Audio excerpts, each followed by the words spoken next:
আমাদের পারস্পরিক মুআমালার ক্ষেত্রে আরেকটু সতর্ক হওয়া, যেন আমরা আমাদের কথাবার্তায়, চাল চলনে, সম্পদের বিনিময় কিংবা ট্রানজ্যাকশানে একের উপর অন্য জুলুম না করি, এতেদা না করি, সীমা অতিক্রম না করি, আমরা যেন চালাকি না করি। চালাকির সম্পর্ক অনেকে মেনটেন করেন, একজন আরেকজনকে ঠকান আর বলেন যে তোমাকে জিতিয়ে দিয়েছি। এটা হবে না।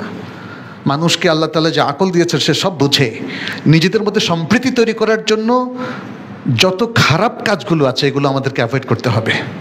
চুরি, ছিনতাই, একে অন্যকে ঠকানো, ভাই ভাই বাবার সম্পত্তি নিয়ে লাগালাগি, ভাই বোনদের মধ্যে বোনদেরকে ঠকানোর প্রবণতা, স্বামী স্ত্রীকে মহারণা না দেওয়া ইত্যাদি আর অনেকগুলো বিষয় আছে, অসংখ্য বিষয় আছে যেই জায়গায় আমাদের সীমা লঙ্ঘন থেকে ফিরে আসতে হবে এবং ফিরে আসার মধ্য দিয়ে হয়তো আমাদের মধ্যে ইতিবাচক একটা চমৎকার পরিবর্তন হবে।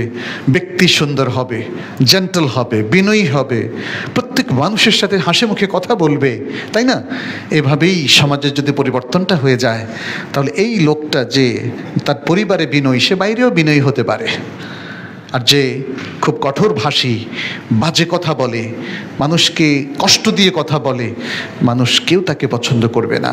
এমনটি তো আল্লাহ তাআলা তার রাসূলকেও বলেছেন, ফাবিমা রাহমাতিম মিনাল্লাহি লিনতা লাহুম ওয়ালাউ কুনতা ফাযযান গালিযাল কলবি লানফাদ্দু মিন হাওলিক। আল্লাহর রহমতে তুমি নরম হয়েছ, বিনয়ী হয়েছ। আর যদি তুমি কঠোর হৃদয় সম্পন্ন রূঢ়ভাষী হতে তাহলে মানুষ তোমার চারপাশ থেকে সরে যেত। প্রিয় ভাইয়েরা, আসুন আমরা তাহলে নিজেদেরকে গঠন করি। আল্লাহর যে সুন্নাহ আছে সেই সুন্নাহর পথ ধরেই আমাদেরকে পরিবর্তন কার্যকর করতে হবে। পরিবর্তনটা হতে হবে ইতিবাচক, সুন্দর, সৌন্দর্যমণ্ডিত।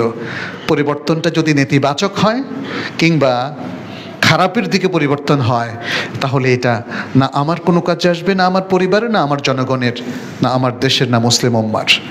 অতএব আসুন আমরা পজিটিভ সিদ্ধান্তটাই নেই আর আল্লাহর কাছে দোয়া করি তিনি যেন মুসলিম উম্মাকে আবারও তার ঋত গৌরব ফিরিয়ে দেন।